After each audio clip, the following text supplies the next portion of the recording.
Bueno, vamos a continuar con lo que hemos estado hablando en este último tiempo. Y hace 8 días hablábamos de esta característica y de este lugar que tiene la ley en el proceso y en la vida cristiana. Estábamos hablando de cuál es la función de la ley de Dios para los cristianos en nuestro proceso de santificación o, en otras palabras, en nuestra vida cristiana como tal. Y decíamos algo que es muy importante que lo entendamos, que la ley de Dios tiene un papel secundario en este caso, la producción de buenas obras, en la santificación. ¿Por qué? Porque de entrada, la ley de Dios nunca produce buenas obras, a pesar de que la ley las ordene y a pesar de que la ley, digamos, amenace o advierta. Pero no porque la ley sea la que habla de buenas obras, no porque la ley, digamos, advierta a propósito de las buenas obras, no por eso tiene el poder de hacerlo. Y eso lo veíamos muy claro también en Gálatas 3, 21 y 22. Y en este caso decíamos que precisamente lo que San Pablo enseña en esa parte es que la ley no tiene el poder de impartir vida, así es como dice en este caso San Pablo, de proveer vida. Ahora, esto es importante porque precisamente el malentender todo esto, lo único que hace es poner en el cristiano cargas innecesarias, cargas que no le corresponden llevar y que a nadie le corresponde imponer. Porque precisamente es lo que, no sé si ustedes lo recuerden, pero es lo que hacían los judaizantes en este caso, en tiempos de la iglesia de Jerusalén, que ya siendo salvos, como seguían siendo, digamos, como seguían siendo no circuncidados, seguían siendo incircuncisos, bueno, querían entonces imponer la ley de la circuncisión a cristianos que ya no lo necesitaban, o cristianos que lo habían, en el sentido profundo de la ley, que ya lo habían cumplido en su bautismo, en la nueva circuncisión. Ya habían sido circuncidados y querían una vez más imponerle la ley de la circuncisión. Es como lo vemos eso hoy en día incluso. Por ejemplo, el Señor santificó los idiomas, por así decirlo, ¿no? Una expresión cuando con el don de lenguas. ¿Qué es el don de lenguas? Pues prácticamente una santificación de los idiomas, una santificación de lo que había sido una maldición en Génesis, con la Torre de Babel. Y vemos lo importante que fue el don de lenguas, porque precisamente lo que alguna vez fue una maldición, ahora se convirtió en una bendición. Y la palabra de Dios ha llegado a todos los idiomas, para que llegue a todas las personas. Pero ahora está el problema, por ejemplo, hoy en día, de los hebraizantes. Gente que, pues, como les digo, ahorita vamos a ver la razón, pero bueno, son movimientos que le dicen, que llaman al Señor Yeshua, que llaman a nuestro Dios Adonai, que cantan cantos judíos, obviamente que idolatran al Estado de Israel. ¿Por qué? Porque es lo mismo que sucedía en tiempos del apóstol San Pedro y de lo que fue parte incluso San Pedro, ¿no? Querer imponer cosas para cristianos que ya no necesitan esas imposiciones. Y es regresar, digamos, a un cristiano libre a la esclavitud de la ley. Como si la ley, como si estas imposiciones pudieran mejorar en algo la condición espiritual del cristiano. No sirven para nada. Y lo único que hacen en este caso es restringir la libertad del creyente. Esto es algo muy importante. Si no ayudan en nada, como dice Gálatas, pues lo único que hacen entonces es limitar la libertad del cristiano. Muy importante entonces que tengamos esto en cuenta.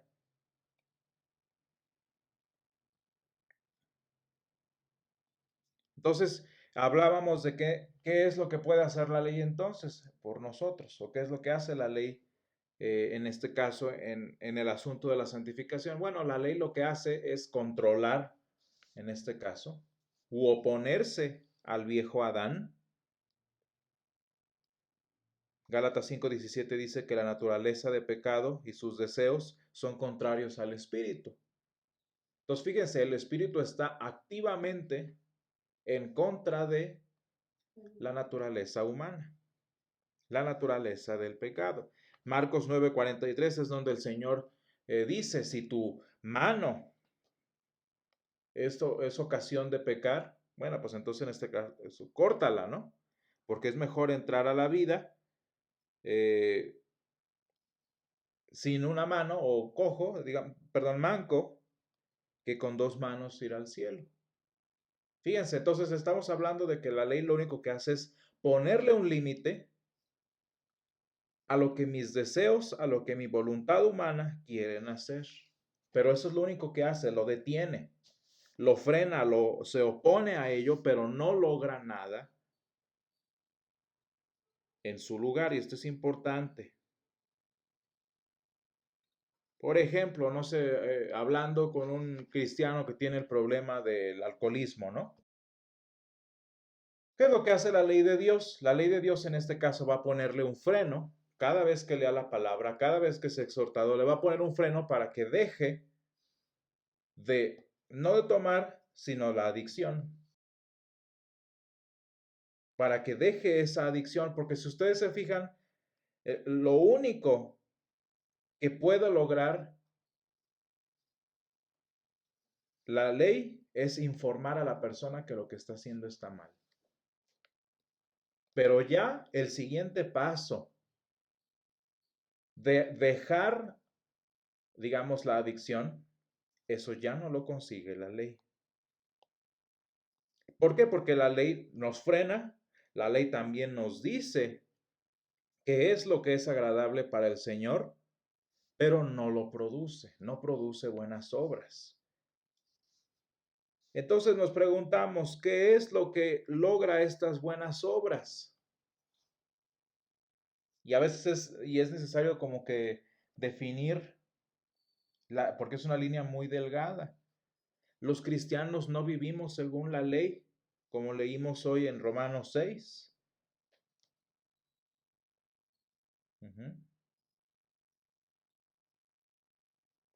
Dice, porque el que ha muerto ha sido justificado del pecado, dice Romanos 6:7. Y si morimos con Cristo, creemos que también viviremos con Él, sabiendo que Cristo, habiendo resucitado de los muertos, ya no muere, la muerte no se enseñorea más de Él.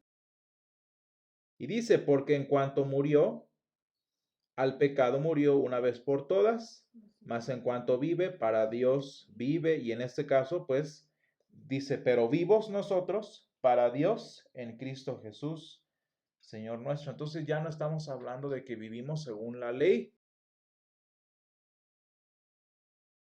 sino que en este caso los cristianos vivimos según el Evangelio de Dios. ¿Por qué? Porque ¿qué es lo que hace el Evangelio? ¿Qué es lo que hace el Evangelio en mi vida? Y esto es lo importante a lo que iba a mencionar hace rato.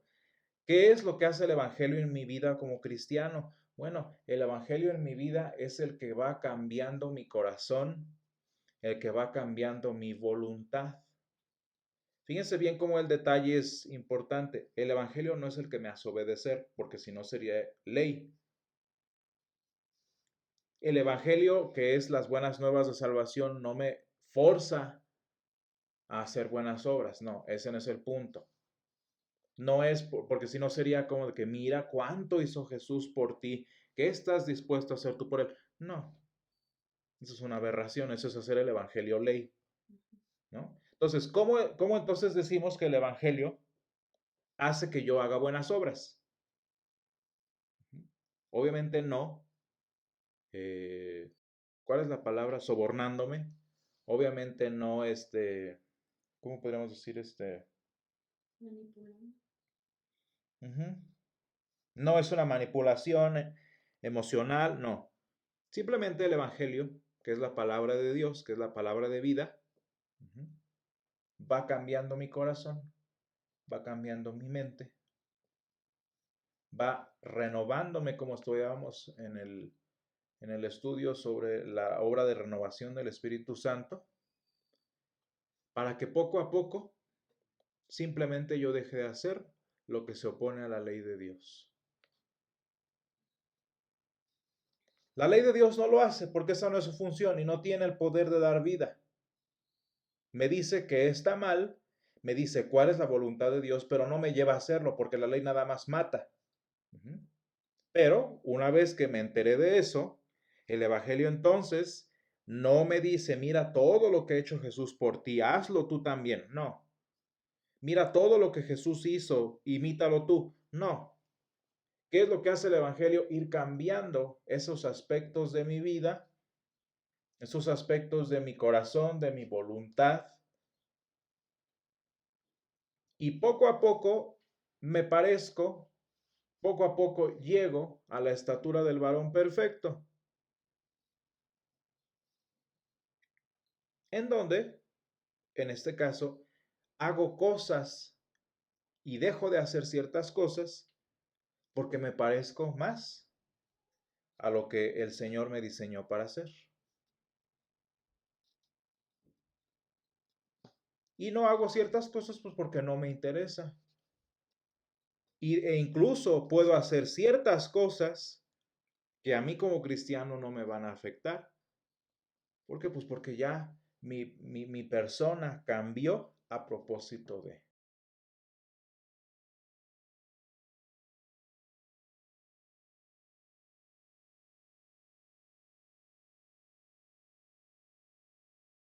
Entonces el Señor va cambiando aspectos de la vida del cristiano. Pero fíjense cómo es el Evangelio y cómo es que lo hace. Y aquí va la cuestión que medio tomábamos hace 8 días. Porque donde no hay Evangelio, donde el Evangelio no está presente para hacer este tipo de cosas, ¿cuál es la opción que tiene la iglesia? Si el Evangelio no está presente para hacer estos cambios, ¿cuál es la opción que tiene la iglesia? La tiranía.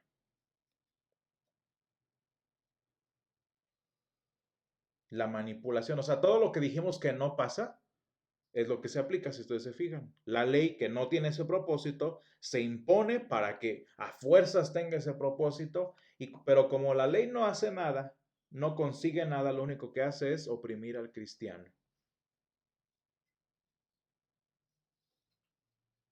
En primer lugar.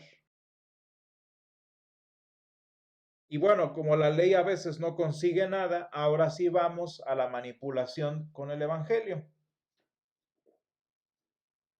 Es que mírate cómo vives y Jesús todo lo que ha hecho por ti en favor tuyo y aún así sigues viviendo así.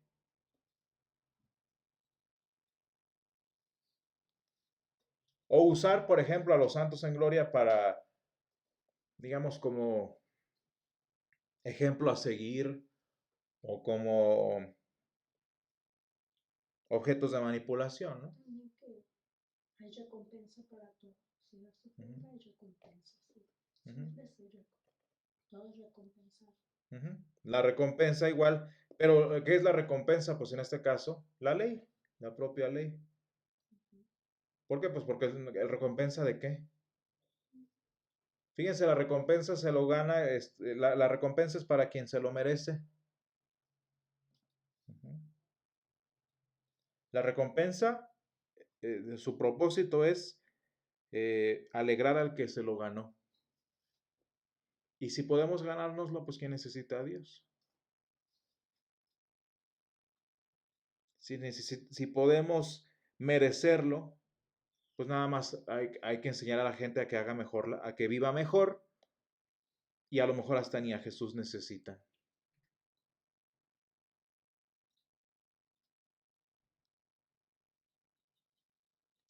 Entonces fíjense cómo cuando el Evangelio no está presente, cuando el Evangelio no se predica, aparecen imposiciones, aparecen moralismos, aparecen adoctrinamientos.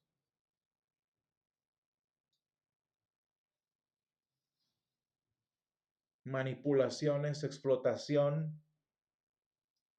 Todo lo que el Evangelio podría hacer por cuenta propia, lo hace, lo tratan de hacer a través de la ley.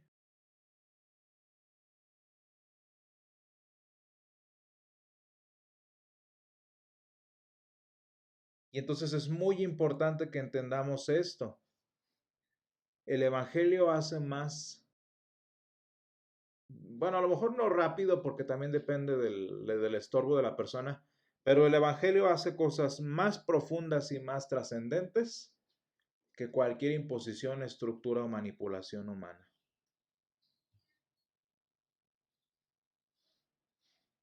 ¿Cuál es el problema de la opresión? ¿Cuál es el problema del autoritarismo? ¿Cuál es el problema de la opresión? Pues que causa rebelión. Y rebelión no a Dios, porque ahora sí el Señor es lo que menos importa en estos casos, sino rebelión a la institución, rebelión a la institución, rebelión a la persona, rebelión a la estructura, que tristemente la gente entiende como rebelión en contra de Dios.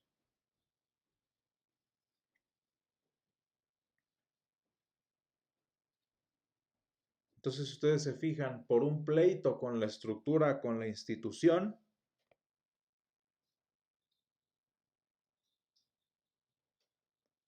porque ahora sí es muy curioso, la gente no ve estructuras, la gente no ve instituciones, la gente no ve tiranos, la gente ve a Dios. ¿Se fijan? Y lo que hace la institución, lo que hace el dictador, la gente lo interpreta como que lo está haciendo Dios. Y obviamente, en lugar de ser sabios y saber separar a la institución y al dictador de Dios, a quien culpan es a Dios. Y así es Dios. Entonces, ¿qué es lo que sucede aquí? ¿Cómo es que, hablando entonces ya del poder del Evangelio, qué es lo que sucede entonces? Pues bueno, el poder del Evangelio lo que hace es que cooperemos con Dios.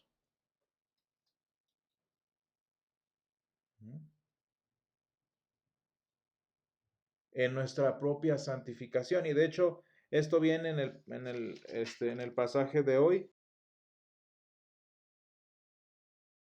Esto viene en 2 de Corintios 6, que es el pasaje de hoy. Dice, así pues nosotros, colaboradores suyos, os exhortamos también a que no recibáis en vano la gracia de Dios. Es el pasaje de hoy. Somos colaboradores. ¿Por qué en este caso? Pues porque tenemos la capacidad de hacerlo.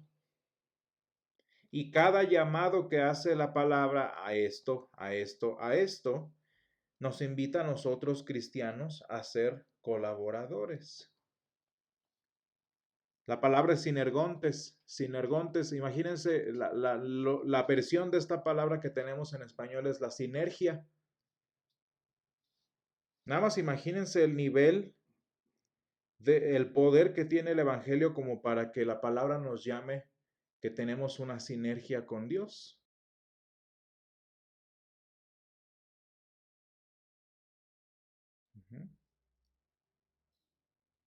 Y San Pablo no está hablando como pastor, o sea, no está hablando como apóstol, está hablando como cristiano y se está juntando él con los corintios y les llama, es que ustedes y yo, nosotros somos sinergontes con Dios. Es decir, nosotros tenemos una sinergia con Dios. Porque no porque la ley vaya a conseguir que hagas algo, no porque las estructuras o porque las imposiciones puedan lograr algo en nosotros, sino que en este caso, porque hemos sido traídos de muerte a vida, y lo que hemos estado diciendo en Romanos 6. Y entonces dice Romanos 6, 11, así también vosotros consideraos muertos al pecado, pero vivos para Dios en Cristo, Señor nuestro. Y dice, y fíjense cómo nos llama, esta es una exhortación diferente, ¿no? Dice, no reine pues el pecado en vuestro cuerpo mortal, de modo que lo obedezcáis en sus concupiscencias, porque este es el problema. Y lo hemos mencionado ya varias veces. ¿Por qué? ¿Por qué la palabra nos llama a que el pecado no reine en nuestro cuerpo mortal? No porque reine en nosotros no llegamos al cielo. No porque si reina en nosotros no merezcamos el cielo. Eso de por sí no lo merecemos y lo recibimos por gracia.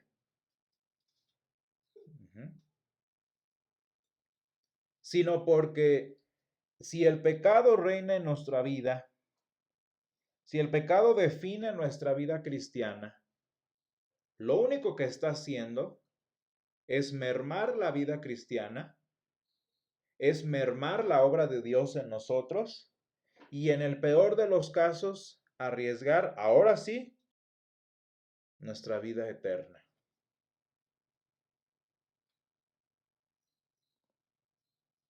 Y ese es el problema. Por eso, por ejemplo, aunque todos los pecados son iguales, 100% iguales y tienen la misma condenación, etcétera, etcétera, hay ciertos que son más, digamos, problemáticos que otros. Por ejemplo, me acuerdo que un amigo mío nos platicaba que tenía el problema de una pareja, por ejemplo, una pareja que quería bautizar al bebé, a su bebé. Y ya fueron a hablar con él y él no los conocía, entonces quiso platicar con ellos para ver la situación, etcétera, etcétera. Y pues lo que es de esperarse, ¿no? Los papás del niño en este caso vivían en unión libre.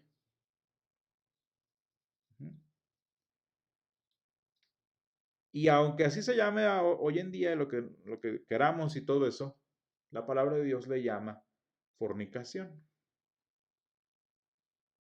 ¿Y cuál es el problema de la fornicación? Fíjense, si esas personas, no sé, les da cáncer, punto, y se están muriendo, y piden perdón al Señor,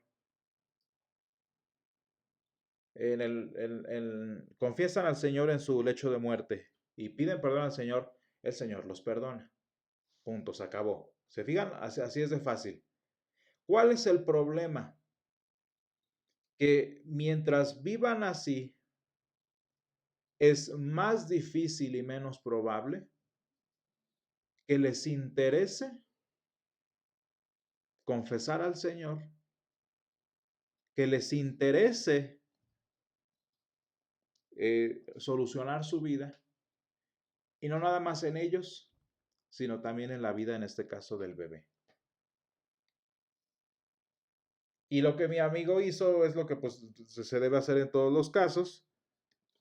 Les pidió que se separaran, que cada quien por su lado arreglaran primero el matrimonio. Y como estaban cerca de la iglesia, pues en este caso, les pidió que primero arreglaran lo del matrimonio y después bautizaran al bebé. No por otra cosa, sino porque el problema estaba allí. Y fíjense lo que esta situación moral causa, todo lo que trae abajo esta situación moral. Ellos decían, es que yo soy lo suficientemente bueno. Es que nosotros siempre hemos sido muy creyentes. Ahí ya hay mentira. ahí ya hay arrogancia, allí hay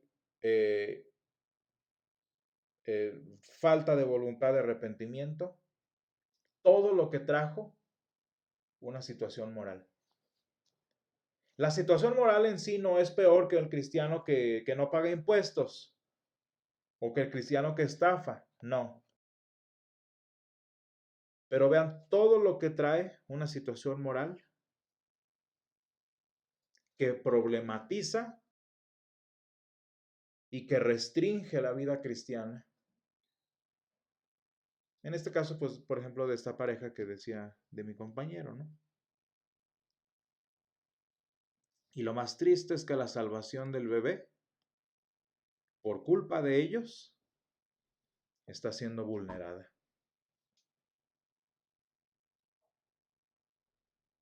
O sea, vean las consecuencias que hay en este caso.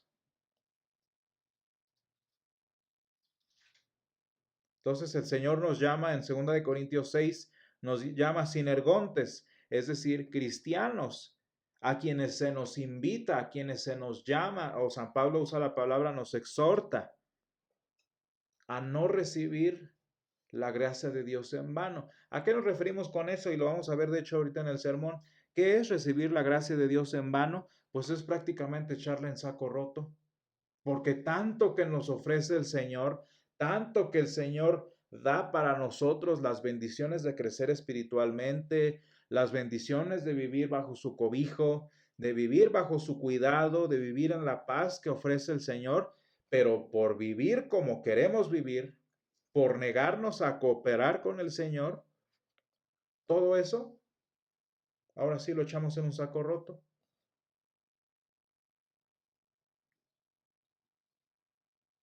El apóstol San Pablo habla de la palabra vacío.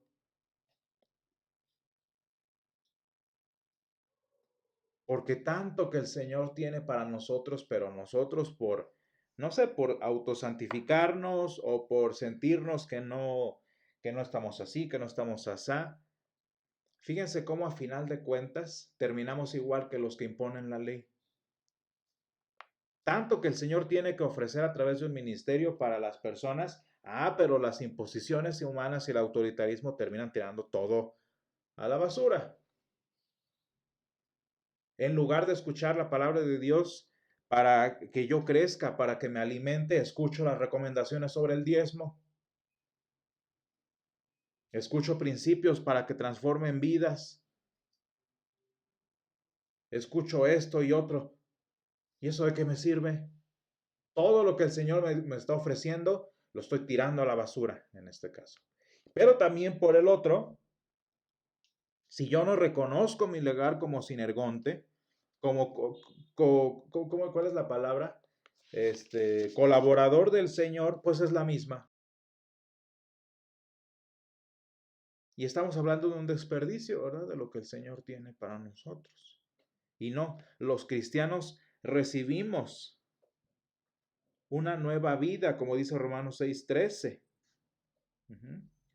Y de esta manera el Espíritu Santo obra nuestra renovación de tal forma que el hombre coopera con el poder de la gracia por la cual somos capaces de hacer buenas obras.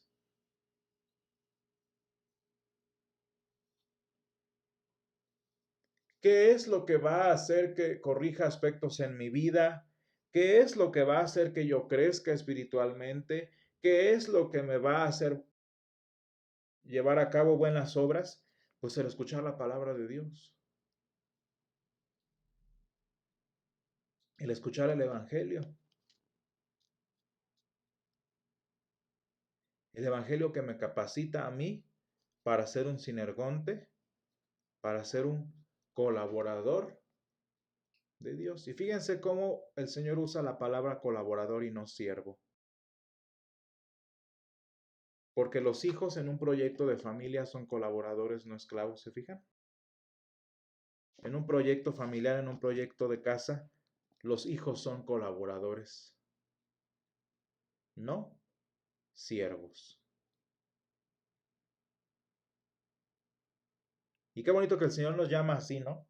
Somos colaboradores. Estoy viendo yo una serie tonta que se supone que, bueno, después de mucho problema, la familia pone un restaurante. Y pues obviamente son gente que no está acostumbrada a ese tipo de trabajos y la mamá termina haciendo que todos renuncien. Todos los trabajadores renuncian al restaurante y mero es en el día de la apertura y se quedan sin nada. El papá es el chef, entonces de ese lado no hay problema. Pero ¿cómo le hacen para servir las mesas? ¿Cómo le hacen para atender a los huéspedes? Bla, bla, bla. Entonces lo que hacen ellos es en este caso poner a los niños, a los hijos a que ayuden. Y uno de los niñitos se supone que tiene su canal de YouTube y pues como está enojado de que no quiere y todo eso, dice, ay, es que mis papás me están explotando, ayúdenme. Y luego se supone que llega la policía y arresta a la mamá por explotación infantil, ¿no? El punto de este ejemplo es que vean cómo nosotros en nuestra vida cristiana, en la vida de la iglesia, no somos explotados infantiles, sino que es el negocio, digamos, de papá, es el reino de Dios y nosotros colaboramos en. Pero vean cómo estamos hablando en lenguaje de gente libre. Estamos hablando en lenguaje de gente, de personas como nosotros, que queremos hacerlo, podemos hacerlo y por la gracia de Dios lo hacemos. Somos libres en este caso.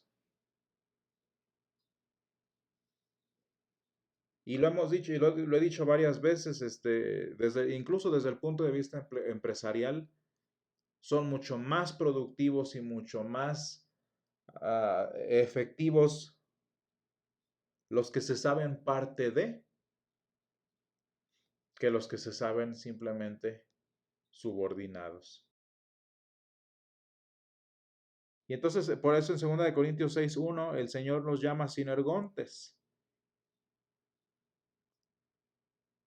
Y nos llama como tal a no desperdiciar lo que el Señor tiene para nosotros. A no tirar a la basura todo lo que el Señor me quiere dar nada más por mi necedad. Tanto necedad en el caso de imponer como de hacer lo que yo quiero, como de oponerme al Señor, etcétera, etcétera, ¿no?